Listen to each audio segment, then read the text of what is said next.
Good evening, everyone. Disneyland employees are casting their ballots right now on the latest contract offer. And this vote could be the one that decides whether or not there will be a strike at the Magic Kingdom. The employees are now working under a contract that expires tonight. Channel 9's Rory Devine is at Union headquarters right now with this live update. Rory? The meeting to brief the employees on Disneyland's latest contract proposal has just broken up. Many are still casting their ballots right now. Union leaders from 5 union coalitions briefed one half of the 1,800 employees this morning. The other half are briefed tonight, and their recommendation was to turn that proposal down. Now, people who work in jobs from janitors to ticket sellers to parking lot attendants were at tonight's meeting, while some of the employees said the second proposal was a bit of an improvement over the last one, which, by the way, was rejected by 97% of the workers. Most said they just could not accept a no-wage increase over the next 2 years. I did not feel like I could vote a yes on this contract because of the fact that there are still things in it that should have been taken back. Will you walk if it comes down to that? I would have to, yes. At first they take everything away from us, and then to give it back to us and continue the wage freeze, it's just unfair. I'm a full-time employee, so, you know, it's going to hurt me especially after 2 years, because I'm not guaranteed a job after 2 years. I don't see any reason why a wage freeze is that big of a deal. I think everybody across the country is doing it now, and I do believe that if we are expected to take a wage freeze, I do believe that management should have to take a wage freeze also, or a decrease. Now, if that proposal is rejected, the employees could go on strike tomorrow, or they could go back to the negotiating table with Disneyland. Now, we're told we should get the results of that voting before 10 o'clock, and of course, we will keep you posted. Back to you.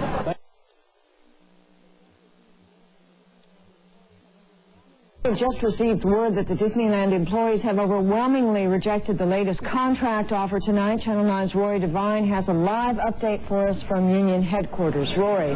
Wendy, that contract proposal was rejected by 69% of the employees. If you remember, the first contract proposal from Disneyland was rejected by 97%. A union spokesman told me unless there is a dramatic change of events here tonight, the workers will go on strike tomorrow. But they are right now in a session trying to decide what their next plan of action is going to be. If they don't go out on strike, they just may go back to the bargaining table with Disneyland tomorrow. Now, I asked some employees here tonight if they were worried about it. They said they are more worried that Disneyland won't be willing to negotiate, but they don't want to go out on strike, but they certainly are prepared to do so. Wendy, back to you. Okay.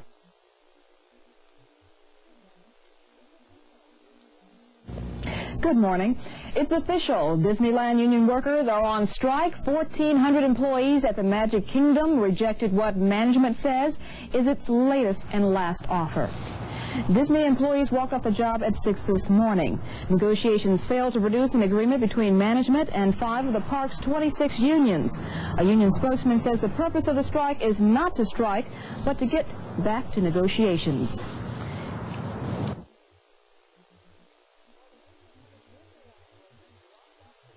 More than 1,800 Disneyland workers walked off the jobs today in the biggest strike in that park's history.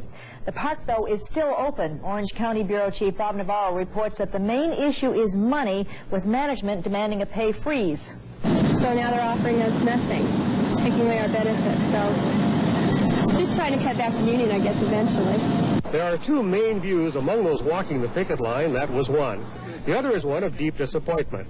It isn't only that the employees feel the company's offer is full of baloney, there's also the feeling of unrequited affection.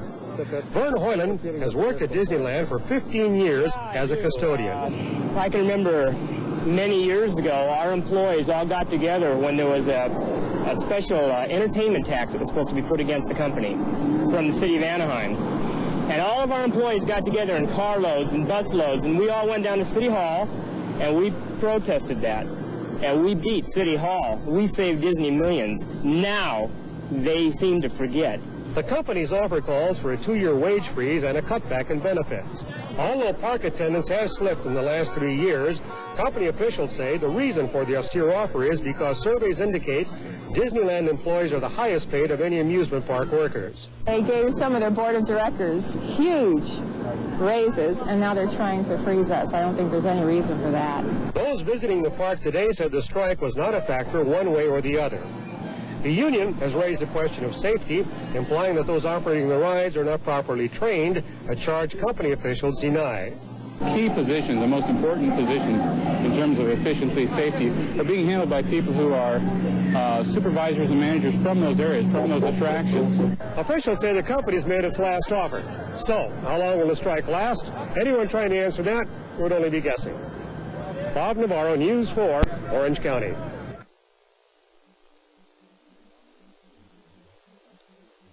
Mickey and Donald and Minnie and Goofy all showed up at their regular posts, but many of the less well-known employees of Disneyland in Anaheim, California, walked off their jobs today. The amusement park strike is just one of a number of problems facing the Disney empire. Tom Schell on why there is trouble in the Magic Kingdom. To all who come to this happy place, welcome. Since Walt Disney opened Disneyland in 1955, his dream has become one of the largest entertainment empires in the world. But today, the Disney empire is not the happiest of places. 1,900 employees struck Disneyland this morning, protesting a company effort to freeze their wages for the next 2 years. The company claims Disneyland employees earn over $3 per hour more than employees at other theme parks.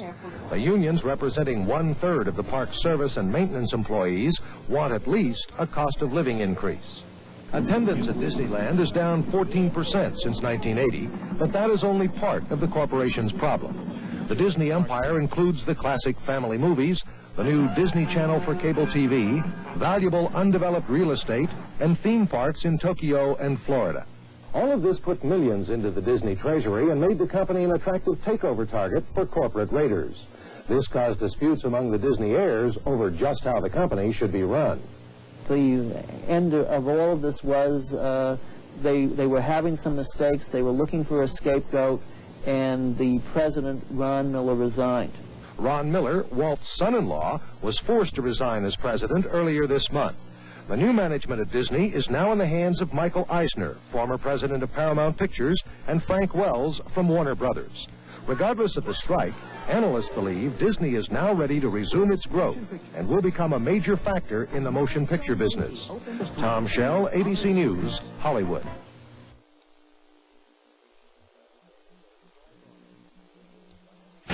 There is a strike on at Disneyland, and we have asked our Maria Shriver to go and find out what it's like to be at a picket line in Anaheim, California. Imagine a place where it's fun on the picket line. You know it isn't Detroit, it's Disneyland. Oh, it's on film, too. What's this button? We're trying to say no to Mickey's contract. What's it been like out here all day? It's been fun. I think it's going to start out fun, depending on how long it goes. But this is no Mickey Mouse strike. More than 1,400 Disneyland employees, from unions representing ride operators, ticket takers, janitors, said no to management's last offer, which called for a 2-year wage freeze. The remaining 3,000 non-strikers and supervisors are filling in the gaps. What do you think of the strike? We've wanted to be able to offer our employees significantly better wages. We have been able to do that in the past. We're not in a position to do it anymore. A Disney official said attendance on the first day of the strike was about normal for this off-season period. About 10,000 people strolled down Main Street and took in some of the 50 rides. Rides now operated by non-union personnel. Strikers say visitors should be worried about that. How someone that's been trained for 2 days can operate the ride efficiently and safely. I can't see that myself. They may know how to operate it, but they don't have the experience to react to situations which I react to almost instantly. Not all strikers agree. Because we know that place is going to run on its own without any problem. They shouldn't have any problem. Bob Kurzweil used to run the teacup ride when he was in high school. Now he's helping out.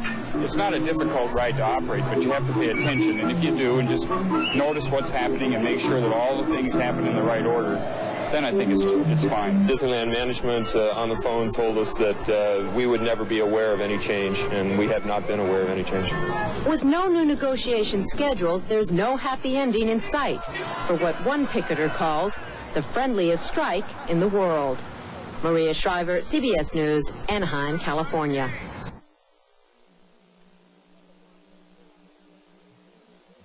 The picket line is still up around the Magic Kingdom of Disneyland this afternoon. It's the second day of the strike by about a third of the park's employees. Orange County Bureau Chief Bob Navarro has the latest in this live report. Bob? Well, QC, as day number 2 of the strike begins to come to an end, 3 things are now apparent. Number 1, the strike is not affecting the operation of the park. Number 2, the status of the strike itself has not changed. And number 3, the spirit here on the picket line is still high. But when Walt was in command, you know he cared more about the people than money in the hand. But now that he's gone to the land of milk and honey, all they can care about is their money. Oh, no. His name is Carl Jakey, a Disneyland costumer for 12 years.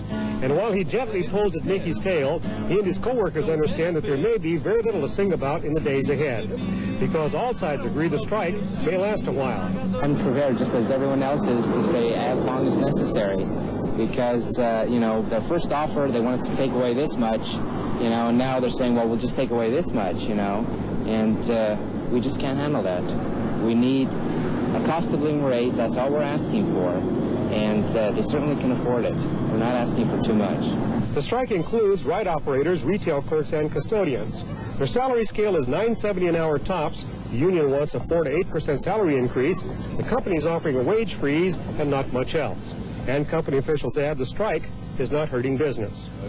We feel that, well, of course, we'd like to get everybody back to work. Our main obligation each day now is to keep the park running smoothly, efficiently, safely for the people who have paid their money to come in and experience Disneyland. I just wanted to say that since I've been coming here, I have never been so courteously treated. I've never seen the children so well protected. I have never been so cared for as I have been the past 2 days with the strike on.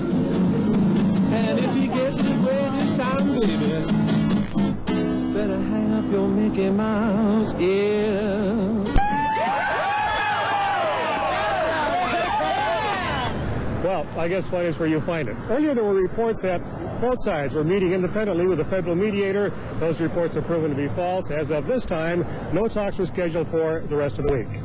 Reporting live from Disneyland, Bob Navarro, News 4, Orange County. Thank you, Bob, very much.